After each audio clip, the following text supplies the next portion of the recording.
ওমানের ভিসা খুলে গেছে। এটা নিয়ে একটা খবর আপনার সামনে আসলো, আপনি যাচাই বাছাই না করে আপনি খবরটাকে শেয়ার দিলেন।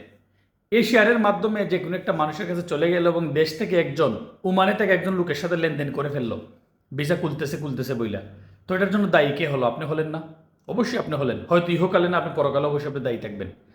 তো এটা কেন বলতেছি আপনাদেরকে, কারণ গতকালকে বা এর আগের দিন থেকে দেখতেছি আমি, বা গতকালকে থেকে বিশেষ করে অনেকে নক দিচ্ছেন, ভাই এখানে নিউজ হয়েছে, এখানে নিউজ হয়েছে, ওমানের ভিসা খুলে গেছে, খুলে যাচ্ছে, খুলতেছে।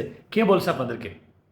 আমি এই ভিডিওর মাধ্যমে সরাসরি প্রশ্ন করতেছি, ওমানের ভিসা খুলে যাবে বা ওমানের ভিসা খুলে যাচ্ছে বা ওমানের ভিসা খুলে গেছে, এটা বলার অথরিটি কে রাখে? এটা বলার সাহস কে রাখে? এটা বলার মানে এটা বলার হুকুম, এটা এটা কার অধিকার? মানে এই নিয়ে কথা বলার অধিকার কার?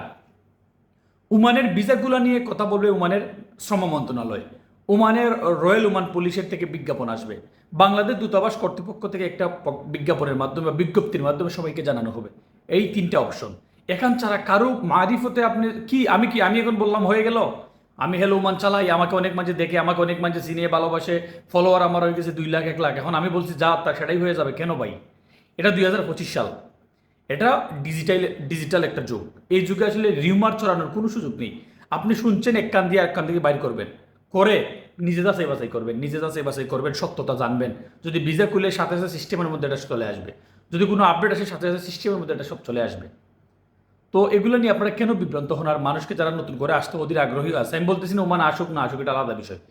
কার যে কোথায় আছে এটা আল্লাহ ভালো জানে। আমি বলবো না যে আইসেন না, আমি বলবো না যে আসো, এটা যাদের ব্যক্তিগত বিষয়। কিন্তু এই ধরনের খবরগুলো যখন আপনারা প্রচার করেন, এটা অপপ্রচার হয়ে যায় এবং এর ফলে যে মানুষগুলো বিব্রত হয়, একজনে একজনকে টাকা দিয়ে ধরা খাচ্ছে, তো এগুলো তো অবদান আপনারা রাখতেছেন, অস্বীকার করার কোনো সুযোগ নেই। তাই যে কোনো ধরনের খবর প্রকাশ পেলে ভিসা সংক্রান্ত whatever X Y Z যে কোনো বিষয় শেয়ার করার আগে যাচাই বাছাই করবেন, জাস্টিফাই করবেন, যে দিচ্ছে সে কতটা অথেন্টিক, তার কি অথরিটি আছে, সে কে বলার মতো, এগুলো চিন্তা করতে হবে আপনাদেরকে। যে ওমানের ভিসা খুলবে মুসা বলার কে? ওমানের ভিসা খুলে গেছে হেলো ওমান বলার কে? ওমানের ভিসা খুলছে বলবে শ্রম মন্ত্রণালয়, শ্রম মন্ত্রণালয় আরবিতে বলবে, মুসাই মনে বাংলাতে আপনাদেরকে বুঝাই বলবে। হ্যাঁ, এটা হতে পারে। আরবি থেকে ইংলিশে দিবে, আমি সেটা আপনাদেরকে বাংলা উপস্থাপন করতে পারি, ইয়েস, এতটুকু হতে পারে। কিন্তু ভিসা খুলে যাচ্ছে, মিটিং হয়েছে, হচ্ছে, হয়ে গেছে, খুলে গেছে, হয়েই তো খুলে গেল, এই তো হয়ে গেল, ভিসার এই মাত্র খবরটা পেলাম, ভিসার এই মাত্র মিটিং হয়েছে, ভাই এগুলো বলার এতটি না, এটা উমান, এখানে ফাইজলামিয়ার বন্ডামির জায়গা না।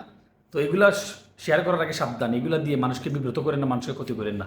ভিসা টিসা খুলে নাই, খুললে অবশ্যই আপনারা আপডেট পাবেন। আর যেহেতু দীর্ঘদিন যাবত ওমানের ভিসা বন্ধ, যে কোনো সময় খুলতে পারে, খোলার সম্ভাবনা আছে, এটাই বাস্তব।